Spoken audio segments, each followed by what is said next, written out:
저는 아주대학교 심리학과의 김원석이라고 합니다. 오늘 여러분들과 함께 과학 명상과 지혜로운 삶이라는 주제로 모두 5번의 강의를 하게 될 텐데요. 오늘 첫 번째 주제는 제가 스트레스를 반겨라하는 타이틀로 잡았습니다. 스트레스가 명상과 무슨 관계가 있는가 하는 것에 대해서는 많은 분들이 당연히 관계가 있다고 생각을 하실 겁니다. 그런데 실제로 명상이 종교 영역을 떠나서 이런 일반인들의 삶에 도움을 주기 위한 그런 그 도구로서 널리 받아들여지게 된 데에는 스트레스 때문에 생기는 만성 질환들을 명상이 치료하고 완화하는 데 굉장히 도움이 되더라 하는 많은 과학적인 증거들이 뒷받침이 되었습니다. 그래서 제가 첫 번째 시간에는 이 스트레스에 대해서 조금 살펴보고 이 스트레스를 명상이 어떻게 다룰 수 있나 하는 것도 조금 이야기를 해보도록 하겠습니다.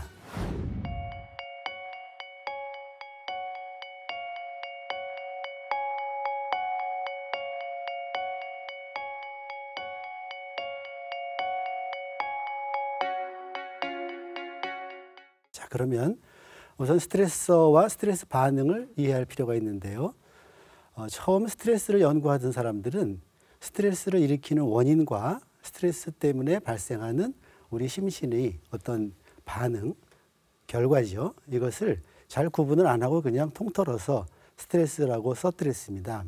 그런데 점차 스트레스학이 발전을 하면서 스트레스의 원인은 스트레서라고 부르고 그것 때문에 생겨나는 우리 몸과 마음의 반응은 스트레스라고 이제 구분하게 되었던 거죠. 그래서 먼저 이해를 위해서 우리들의 스트레스를 일으키는 원인이 되는 스트레서들은 무엇이 있는가 정리해 보면은 간단하게 우리의 환경과 그리고 인간관계 두 가지로 나누어 볼 수 있습니다. 환경이라는 것은 물리적인 환경이죠. 날씨가 너무 덥다거나 혹은 너무 많은 사람들이 밀집해서 살아야 된다거나 소음이 많다거나 또는 우리나라에서 많이 문제가 되고 있는 이런 공해 문제죠. 미세먼지 같은 것들, 이런 것들은 우리들의 몸과 마음에 거기에 대응하고 적응해야 하는 그런 스트레스 반응을 일으키게 됩니다. 그러나 과거 우리 조상들에 비하면은 우리는 환경에 대한 그 조절 능력은 굉장히 커졌다고 볼 수 있어요. 그래서 지금은 에어컨이라든가 또는 난방기라든가 이런 것들을 이용해서 온도 때문에 생기는 스트레스 같은 것들은 상당히 많이 줄어들고 있기는 하죠.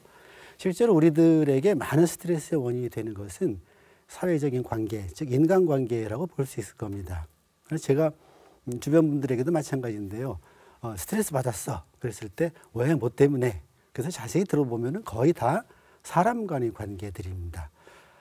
흥미로운 것은 나와 관계없는 사람들한테는 스트레스도 안 받는다는 거죠. 그러니까 우리 부모나 자녀나 또는 동기들이나 직장의 상사들, 부하들, 즉 나의 삶에 굉장히 중요한 사람들이 나의 삶에 의미를 주기도 하고 나의 삶에 보람을 주기도 하는 기쁨과 행복을 주기도 하는 그런 중요한 사람들이 실제로는 마찬가지로 또 나에게 스트레스를 일으키는 스트레서가 될 수 있다는 거죠. 그 다음에 마지막 스트레서는 제가 괄호 안에다가 개인의 욕구라고 했는데 보통 스트레스학 같은 데서는 개인의 욕구를 스트레서라고 이렇게 지칭하지 않습니다. 그렇지만 이 강의가 명상과 관련된 것이기 때문에 제가 특별히 우리가 욕구를 가지고 있다는 것 자체가 그것이 스트레서, 즉 스트레스의 원인이 될 수 있다. 이렇게 그 소개를 드리기 위해서 써놨는데요. 극단적으로 얘기하면 욕구가 없으면은 스트레스의 원인이 없다는 뜻이 되는 거고 그러면 스트레스를 받을 일도 없겠다. 이렇게 생각할 수 있겠죠. 그런데 살아있는 한 욕구는 없을 수가 없죠. 여기서 뭘 우리는 알 수 있냐면은 우리가 살아서 존재하는 한 개인이 욕구가 있을 수밖에 없고 이런 개인의 욕구는 환경이나 인간관계하고 부딪히면서 실질적으로 욕구가 좌절된다거나 하는 여러 가지 그 불편하고 불쾌한 그런 생리적, 심리적 스트레스를 일으킬 수 있다는 것입니다. 자, 그 다음에 이런 스트레스에 노출하게 되면은 생리적인 스트레스로 몸이 반응하는 거죠. 대체로 긴장 반응이라고 생각하시면 됩니다. 그리고 흥분하는 반응이에요. 그래서 심장 박동이 빨라진다거나 혈압이 높아지고 체온도 올라가고 호흡이 가빠지고 대단히 많이 흥분하게 됩니다. 이런 반응들을 아주 격렬한 스트레서에 노출했을 때 나타나는 반응들을 투쟁 도피 반응이라고 그래서 아주 널리 알려져 있는 그런 개념입니다. 물론 이런 그 심리적인 생리적인 반응 외에도 우리는 심리적으로 주관적으로 느낄 수 있는 일반적으로 불편한 그런 이 반응들을 하게 되는데요. 그 중에는 몸의 문제로 나타나는 통증 같은 것들, 또 심리적인 긴장감, 두려움, 또 불안, 소외감 같은 쓸쓸함 이런 것들도 나타날 수가 있습니다.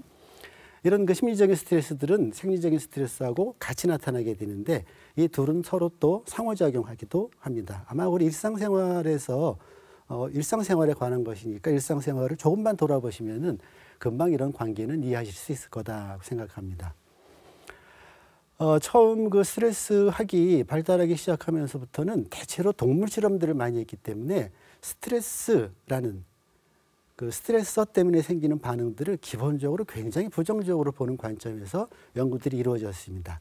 그래서 이런 연구들을 통해서 동물이나 인간이라는 유기체가 아주 그 스트레서에 노출했을 때 나타나는 그 급박하고 빠른 반응 대표적인 것으로다 캐논이라는 분이 투쟁 도피 반응이라고 이름 붙인 반응이 있습니다. 이 투쟁 도피 반응은 교감신경계가 갑자기 흥분하면서 외계의 사건의 변화, 즉 스트레서에 대처하기 위해서 몸을 준비시키는 과정이라고 볼 수 있는데 아까 말씀드렸던 것처럼 격렬하게 몸을 흥분시켜서 눈동자가 커지고 호흡이 가빠지고 입에 침이 마르고 땀이 나고 근육이 긴장이 되고 머리털이 쭈뼛하고 이런 아주 온통 우리 몸의 에너지를 한꺼번에 동원할 수 있는 상태를 만드는 그런 반응입니다. 그렇게 함으로써 싸울 것인가 아니면은 도망갈 것인가 하는 것을 행동을 할 수 있는 준비를 시키는 것으로 다 이제 얘기를 했었죠. 그래서 지금도 스트레스 그러면 많은 분들이 투쟁 도피 반응이라는 얘기를 많이 알고 계십니다. 또 이런 그 투쟁 도피 반응에 이어서 단기적인 영향은 기본적으로는 심리적으로 고통스럽고 괴롭죠. 그 다음에 삶의 질이나 행복감 같은 것들이 많이 떨어지게 되고 일상생활에서 하고자 하는 일들을 방해를 받게 됩니다. 문제가 되는 것은 스트레스의 부정적인 장기적인 영향인데요. 기본적으로 몸 전체와 마음의 모든 것이 장기적으로 부정적으로 바뀐다고 보는 것입니다. 예를 들어서 성격이나 기질적인 그런 것들도 변화해서 심리 장애를 일으킬 수 있다. 또 장기 같은 것들을 손상시켜서 생활 습관을 건강하지 않은 쪽으로 바꿔서 장기가 손상되고 그것이 지속되면서 여러 종류의 우리나라에서 세계적으로 사망률 1위부터 10위에 이르는 병 중에 1위부터 5위까지가 거의 그런 병들이거든요. 소위 만성질환들을 일으킨다. 그 다음에 뇌 자체도 변한다. 이런 식으로 스트레스를 기본적으로 부정적인 것으로 보는 관점이 그동안 대단히 어떤 주류 스트레스학 연구들이었다 하는 겁니다. 그런데 2000년대 들어서면서 그 전부터도 시작을 했습니다마는 이런 연구들이 주로 동물을 대상으로 하는 연구들이거나 환자들 연구들 아니냐. 건강한 사람들한테는 스트레스가 어떤 영향이 있냐 하는 것들에 관심을 갖는 이야기들이 나오게 됐습니다. 그 문제를 좀 말씀드리기 전에 이렇게 보면 우리가 스트레스라는 용어를 쓰고 있는데 이 스트레스라는 용어는 결국 고통 또는 괴로움이라고 정리할 수 있습니다. 그래서 스트레스의 원인인 스트레서에 노출을 하면은 마음이 괴롭다. 또 몸이 괴롭다. 여러 가지 불편한 생각들이 나타나고 거기에 따라서 불편한 감정들을 느끼게 되고 또 몸으로는 통증과 불편한 몸의 느낌들, 근육의 긴장 같은 것들 이런 것들이 생겨난다. 그런데 이렇게 불편하거나 괴롭거나 고통스러운 것에 대해서 우리들은 어떻게 반응하는가 하는 것을 잠깐만 생각해 보면은 기본적으로 우리는 유기체로서 쾌락 원리에 의해서 반응하도록 유전적으로 그렇게 돼 있습니다. 쾌락 원리란 좋은 것은 접근하고 불편하고 싫은 것은 피하는 원리인데요. 스트레스는 괴로움이다 이렇게 생각을 하면 어떻게 해야 될까요? 불편한 거니까 피하고 싶어지죠. 그래서 스트레스를 안 받고 싶어지고 스트레스를 받았다 그러면은 그 말 자체가 내가 굉장히 불편하고 뭔가 문제가 생겼다 하는 식으로 스트레스를 대하게 되었다. 이렇게 말씀드릴 수가 있습니다. 그런데 스트레스를 좀 다르게 볼 필요가 있다. 왜냐하면 그냥 다르게 보고 싶어서 보는 것이 아니라 스트레스에 관한 많은 연구 결과들, 특히 최근의 연구 결과들은 스트레스가 그렇게 부정적인 것만은 아니다. 오히려 긍정적일 수도 있다 하는 것들을 실제로 보여주기 때문입니다. 자, 그래서 그 연구 결과들을 살펴보기 전에 그냥 한번 우리 일상에 관한 거니까 생각을 해보시죠. 스트레스가 없는 삶이 가능하겠는가? 아까 앞에서 말씀드린 거로 생각을 해보면 스트레스가 없는 삶이 되려면 스트레서가 없어야 되겠죠. 근데 스트레서가 뭐냐면 바로 환경이거든요. 그 환경을 떠나서 살 수가 없습니다. 인간관계거든요. 인간관계를 떠나서 살 수가 없어요. 우리의 욕구거든요. 욕구를 떠나서 살 수가 없습니다. 그러니까 스트레서는 없앨 수가 없다. 그러면 우리가 스트레스를 받는 것은 불가피하다, 이런 결론에 도달하게 되죠. 그래서 이제 이런 질문을 해볼 수 있습니다. 그럼 스트레스를 나쁘게만 생각했는데 좋은 스트레스는 없나? 이렇게 생각해 보니까 좋은 스트레스도 있죠. 승진하는 거 어떨까요? 좋은 일이라서 스트레스 안 받을 것 같습니까? 사랑하는 사람과 드디어 결혼하게 됐습니다. 좋은 사건이니까 스트레스 안 받을 것 같습니까? 그렇지 않습니다. 그때도 앞서 얘기했던 생리적인 심리적인 반응들이 나타납니다. 물론 즐거운 경험들이 함께 있다는 것이 조금 다르긴 하지만 역시 긴장되고 그런 것들이 불편하게 만드는 건 마찬가지입니다. 그다음에 명상과 관련해서는 개념작용, 즉 우리의 생각 때문에 만들어내는 스트레스, 이거를 없앨 수 있을까 하는 질문을 하게 되는데, 그동안의 스트레스학과 심리학의 연구 결과들은 이 부분, 우리의 개념작용에 의한 스트레스를 다루는 것, 그것이 대단히 중요하다는 것을 보여주고 있습니다. 자, 그러면 그 얘기를 하기 전에 스트레스의 순기능에 관한 그 연구들 간단하게 살펴보겠습니다. 스트레스를 네거티브하게 봤던, 부정적으로 봤던 사람들은 어린 시절에 아이들이 스트레스를 받으면 그것이 어른이 돼서까지 발달에 부정적인 영향을 미친다, 이런 결론들을 가지고 있었어요. 그리고 이런 믿음은 우리 사회에도 굉장히 팽배해 있습니다. 그래서 일종의 편견으로 작용을 하죠. 소위 비정상적인 가정, 정상적이지 않은 가정, 이런 가정에서 자라면은 애들이 뭔가 문제가 있을 거다, 이런 식으로 보고 있다면은 어린 시절의 스트레스가 장기적으로 발달에 부정적인 영향을 미친다 하는 것을 믿고 있는 거라고 생각해도 괜찮죠. 얼마 전에 안타깝게도 돌아가셨습니다마는 그 제 은사라고 부를 수밖에 없는 장현갑 교수님이 계신데, 그분은 꽤 오랫동안 고립성장 연구를 하셨어요. 그래서 쥐들을 고립해서 키웠을 때 고립시키지 않고 친구들과 같이 이렇게 키운 쥐들하고 비교해 봤을 때 어떤 차이가 있는가. 그 연구 결과는 역시 놀랍게도 부정적인 거였습니다. 고립성장이라는 그런 스트레스 상황에서 오래 키우면은 애들이 발달도 지연되고 지적 능력도 떨어지고 또 정상적인 적응 행동 같은 것들도 굉장히 어려워집니다. 전형적인 그 과거의 스트레스를 부정적으로 보는 그런 관점의 연구라고 볼 수 있는데, 2000년대 들어서는 그것과 반대가 되는 연구들이 많이 나타나기 시작했어요. 그런 대표적인 예로다 회복 탄력성이라는 컨셉과 외상후 성장이라는 컨셉을 들 수 있는데요. 회복 탄력성이라는 것은 뭐냐면 스트레스풀한 상황 속에 들어가서 고통과 괴로움을 받기는 하지만 금방 그것을 박차고 튀어나와서 원상으로 회복하는 힘입니다. 그래서 여기 예를 들어는 라이언스 같은 사람들은 쥐들을 하루 1시간 동안만 격리를 시켰어요. 스트레스풀한 사건이죠. 이렇게 했더니 격리를 안 시킨 소위 그 정상적인 그런 환경에서 자란 집단에 비해서 오히려 애들이 보여주는 불안도 줄어들고 호기심이 더 늘어나고 문제 해결력도 좋아지고 자기를 조절하는 힘도 더 좋아지더라. 그리고 잡아서 뇌를 이렇게 해봤더니 전두엽, 머리 앞쪽입니다. 피질, 굉장히 중요한 고등정신 기능을 하는 피질이죠. 이 피질이 더 발달해 있더라. 그래서 오히려 어린 시절에 적당한 스트레스가 뇌의 회복 탄력성을 증가시킨다, 이런 연구를 보여줬죠. 이런 연구들을 토대로 해서 또 똑같이 어려운 상황에서 자라는데도 어떤 아이들은 그걸 극복하고 튀어나오는 애들이 있고 거기서 좌절하는 애들이 있더라. 그런 것들을 설명하는 개념으로 회복 탄력성이라는 개념을 제시를 했습니다. 그 다음에 외상후 성장이라는 개념도 비슷하긴 한데요. 어떤 생존이 큰 위협이 될 만한 커다란 위협적인 사건을 겪은 이후에 그것을 극복하고 나면서 오히려 자신과 공감, 친밀감, 또 자기가 가치 있다는 느낌, 또 어떤 자기를 초월하는 영적인 경험들, 또 새로운 가치관, 이런 것들을 세우는 식으로 이 인격적인 성장을 이루더라 하는, 마치 그 유행가 가사처럼 아픈 만큼 성숙해진다고 뭐 그런 것하고 비슷한 거로 봐도 괜찮겠죠. 이런 것들은 스트레스가 무조건 나쁜 것만이 아니다 하는 것들을 보여주는 그런 그 대표적인 예로 볼 수가 있습니다. 그래서 이제 스트레스 반응의 종류도 과거에는 투쟁도피 반응이라는 것에 초점을 많이 두었는데 이제 요즘에는 스트레스 사건이 벌어졌을 때 인간에게서 어떤 도전 반응 같은 것들도 찾아볼 수가 있고 또 다른 사람들과 함께 있으면서 배려를 필요로 하고 또 도움을 청하고 또 거꾸로 서로 이렇게 친밀감을 나누는 그런 그 사회적인 그런 반응들도 스트레스 때문에 나타나는 반응으로 이제 간주하게 된 거죠. 자, 그럼 이제 본격적으로 스트레스라는 거를 뭐냐 이렇게 생각해 보면은 단순히 네거티브한 결과를 만들어내는 사건이다 이렇게만 생각할 필요도 없고 동물 실험 같은 데서 썼던 아주 격렬한 외상 경험 이런 것만 스트레스 사건이라고 보지 말자. 그래서 조금 요즘은 이제 분리를 해서 급성 스트레스와 일상적인 변화, 일상적인 사소한 골칫거리 이런 식으로 스트레스를 좀 스트레서를 구분하는 거죠. 구분하고 이런 것들에 대응해서 나타나는 스트레스 반응들을 좀 다양한 방식으로 연구를 하고 있습니다.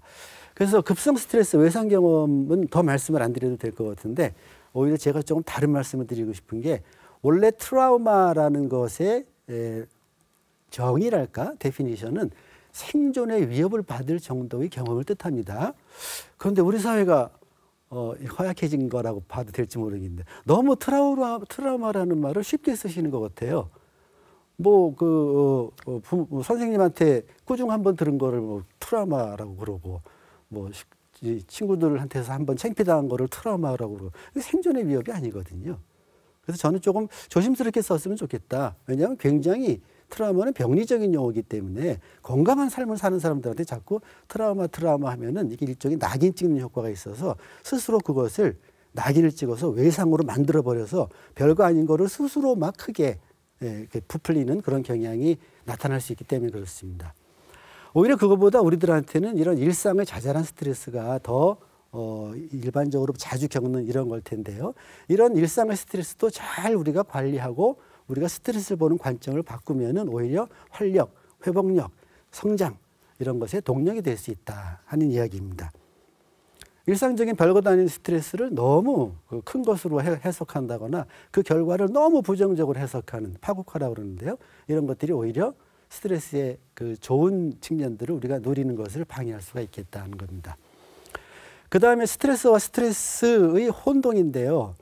원래 우리가 살면서 원하지 않는 것은 뭐냐 하면 나에게 불편감을 주는 사건이 발생하는 것을 원하지 않습니다. 다시 말씀드리면 예를 들면 우리는 누구도 나 자신이 급작스러운 부상이나 내가 사랑하는 사람의 갑작스러운 어떤 큰 사건 사고로 당해서 크게 다치거나 죽는 것을 원하지 않습니다. 즉 우리는 스트레스의 발생을 원하지 않는 거죠. 그런데 일단 그 스트레스가 발생하면 부정적인 즉각적인 감정들이나 생리 반응이 나타날 수가 있어요.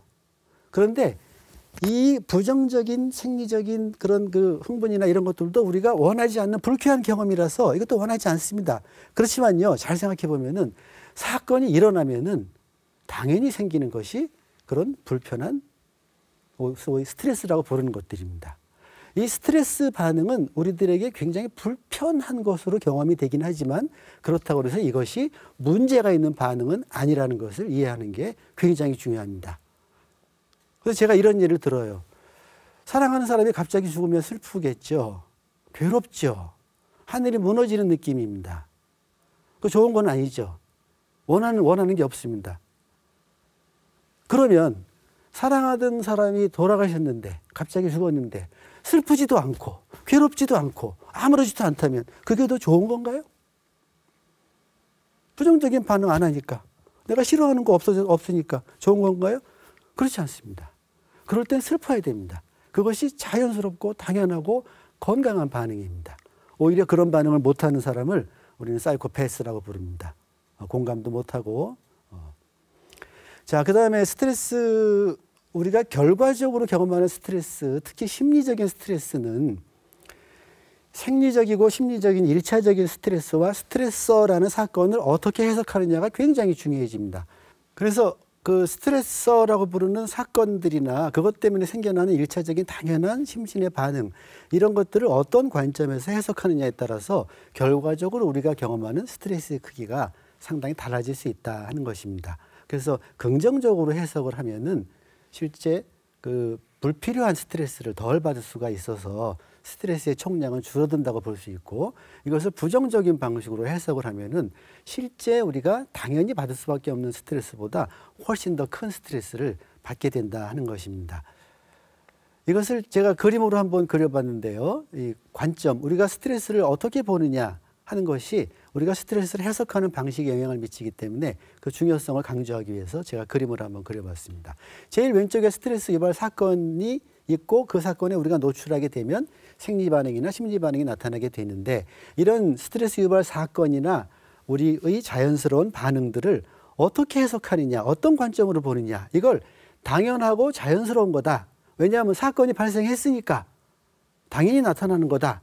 이렇게 보면은 그 반응 자체를 내가 왜 이렇게 심장박동이 이렇게 뛰지? 하고 반응 자체를 부정적으로 보는 것이 아니라 반응 자체를 이건 내가 여기 대응할 수 있도록 힘을 주기 위한 거야. 이런 식으로 받아들이고 해석할 수가 있어서 그 사건 자체를 도전적인 거다. 이렇게 해서 한번 해볼 만하다. 이렇게 긍정적으로 대처할 수 있는 그런 그 영향을 주지만, 그게 아니고 이거 문제인데? 이거 해로운 건데, 나 스트레스 반응 받으면 나쁜데? 문제가 되는데? 이런 식으로 해석을 하면, 또 저 사건은 되게 나쁜 사건인데? 큰일 났는데? 이런 식으로 해석해서 전체적으로 사건과 자신의 반응을 위협적인 것으로 보면은 그것 때문에 회피하거나 포기하거나 이런 그 소위 성장과 발달, 발전에 도움이 되는 행동들을 못하게 하는 결과를 낳을 수 있다 하는 것입니다. 자, 그러면 이제 명상과 스트레스 조절에 관해서 정리도 할 겸 한번 스트레스에 관한 지금까지 살펴본 내용을 명상하고 관련시켜서 한번 정리를 해보면, 첫째는 명상이 스트레스를 없애려는 것이 아니다 하는 것입니다. 자, 여러분들이 저하고 같이 이야기를 하면서 스트레스는 불가피한 거다. 즉 괴로움은 불가피한 거다. 뭐 불교에서 이야기하는 소위 삼법인의 불가피하다는 거죠. 살아있으면은 불가피하다는 것을 통찰을 못하더라도 불가피하다는 것을 이해를 하시면, 그러면 스트레스를 없앤다 하는 말이 굉장히 말이 안 되는 거라는 걸 이해할 수 있어요. 명상은 스트레스를 없애려는 것이 아닙니다. 명상은 제대로 된 스트레스는 받아들이고 쓸데없이 내가 만들어내는 스트레스를 안 만들어내려고 하는 것입니다.